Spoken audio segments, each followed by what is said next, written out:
Welcome to 10 for 10, a series of interviews with personalities and dedicated leaders across the major arena soccer league. I'm your host, Erik Bergrud. For this week's episode, I'm joined by San Diego Soccer's general manager and assistant coach, Chiky Luna. Welcome to 10 for 10, Chiky. Hey, thanks for having me on. First time here with you guys, and watch the show all the time, and it's great being involved with the league. Been around the league for some time, so it's pretty exciting for me to be able to talk to you guys, share a little bit about the culture here in San Diego. You must have read my mind because that's going to be the first question. Let's get started. So, Chicky, I often like to remind people that the Sockers are 16-time indoor champions. You have celebrated several of those championships, first as a player and then as a coach. How has winning become so ingrained in the Sockers culture? It goes back to way before I was involved, right? The good old days, the '80s, Ron Newman, all the big names, the Julie B's. In San Diego, the soccer's name, it's a championship or it's failure. Ever since Phil brought the organization back, the soccer's name back in 2009, I came on as a player, and the expectation was the soccer's have to win. It wasn't, we never play to compete. It's never about, hey, let's make the playoffs. It's always, how can we build to win a championship? And that the organization plays for championships. We don't play to make the playoffs or see if how far we can get into the playoffs. It's always our goal is raising that banner, winning that championship, or quite honestly, it's a failure. So, one of the hallmarks of the San Diego Sockers throughout its history has been reloading the roster with talented players who then excel in soccer's blue and gold. From the era of Steve Jungle, Bronco Segoto, and Fernando Clavijo, to Tavoy Morgan, Charlie Gonzalez, and Gabriel Costa, to Luis Morales and Sebastian Mendez. Why have so many talented free agents become successful Sockers? Um, One, San Diego. Uh, you know, who does not want to live in San Diego?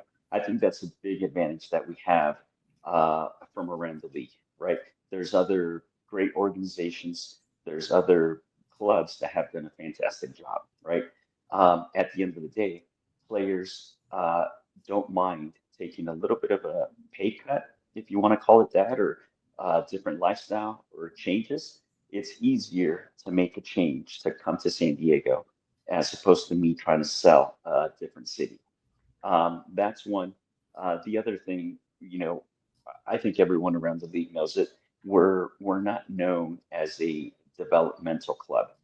Sure, we have our reserve team, our M2 program, and that's where we try to develop some local talent. But at the end of the day, we are always looking to we're always in rebuilding mode, right? At the end of every year, we take a good look. We need to somewhat rebuild, get younger, or whatever we might be missing. But it's always going to be around experienced players that can play in that championship game. Um, because of the expectations in San Diego, we unfortunately don't have the time to develop players as much as we would like. And that's why some players with talent we've had come on board and we'll loan them out or have them go somewhere else, get some experience. And then once they're ready to play for a championship level team, then we look to bring players back or we look around the league. It's not necessarily the best player available in the market, but it's what do we need? What were we lacking the previous year to try to rebuild and fill that gap? That's one of the things. The other thing that I personally spend a lot of time on is asking about players, right? To me, the locker room is very important. The team has to be united. I don't like the cliques, one group here, one group there. For us, it's always going to be team first, winning first, and it's got to be players that can buy into that and that want to do that, along with the talent of indoor. And if we can find a player that meets the that criteria, great. There's times when we have very good players available that want to come here, but it might not be the position we're looking for, or it might not be the style of play we're looking for. And every now and then you see a fit that might not mesh well with our locker room, and we have to pass on it. Throughout this season, we are exploring topics related to the business of indoor soccer. The Sockers have been busy on the business side. You've moved to the brand new Front Wave Arena and have experienced a year-over-year increase in attendance. You hosted the 2024 MASL Player Combine, and you are preparing to welcome teams from across the league for the Ron Newman Cup quarterfinals and semifinals. How would you evaluate the San Diego Soccer's business over the past year? That's all a big project for Phil and the team that he has uh, put into place. I think the on the business side, soccer's it's fantastic. I think the arena project it's amazing for anyone that has not been to the arena. I would tell you if you're a fan of any team in the league, come to the playoffs because the experience at the arena is pretty amazing. You can have 3,000 fans and the arena looks full. The arena's popping, brand new arena, state of the art, everything. So it's a fantastic experience. As far as the jump in our attendance that we've seen, that's all the inside group trying to bring bigger groups, introducing new people to the Soccers.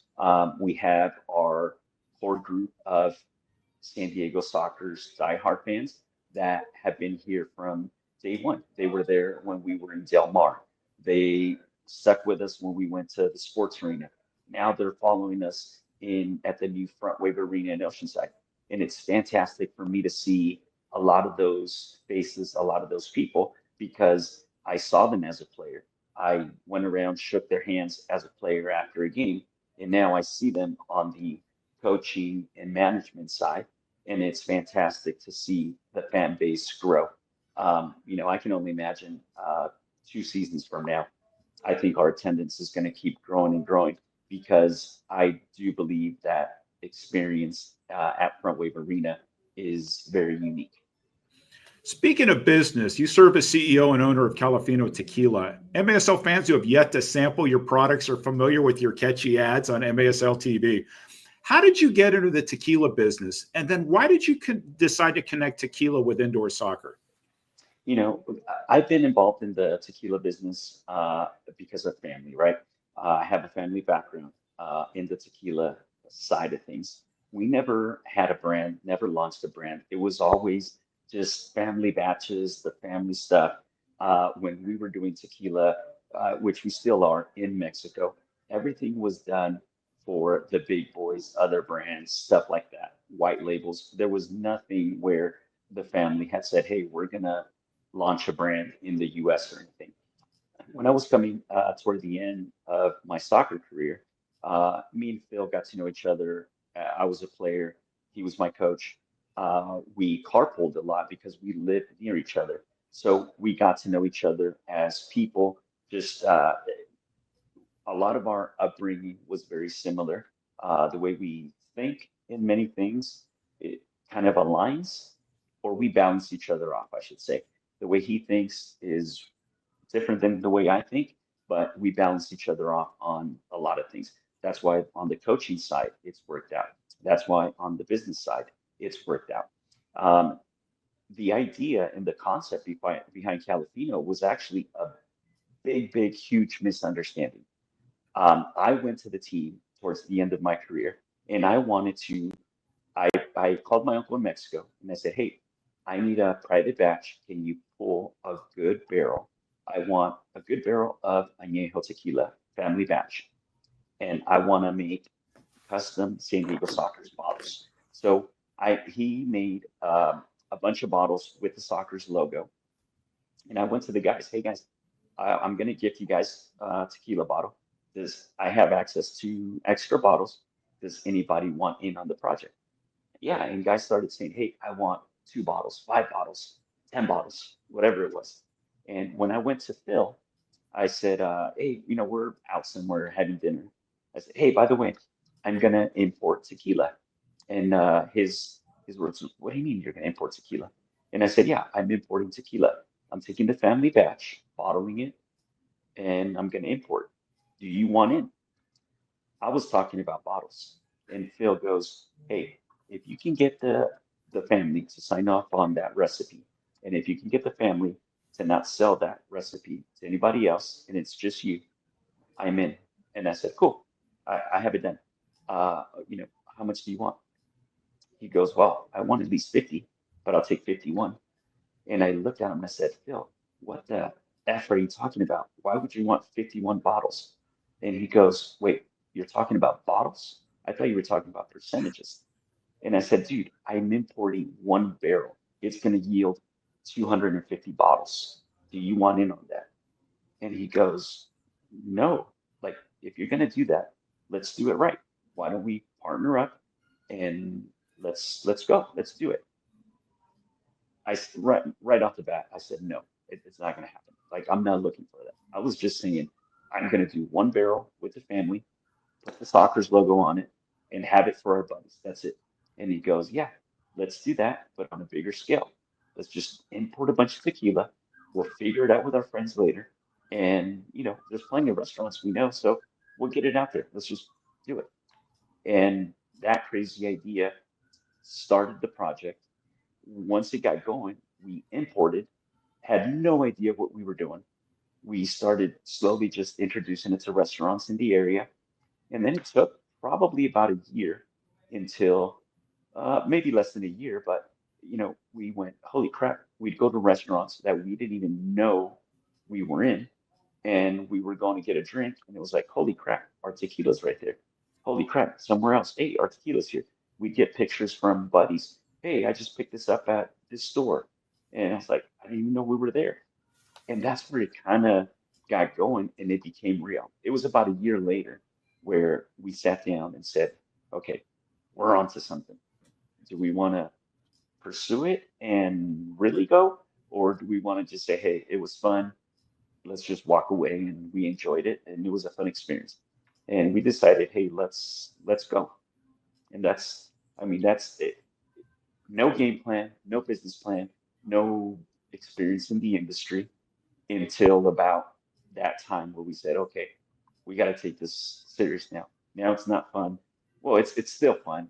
The tequila business has fun as long as you can keep it under control. But ever since then, it's just been that, like, hey, let's go, and here we are. That's terrific. Thank you, Chiky, for joining us today. We'll be back next week with another episode of 10 for 10. Thanks for having me on.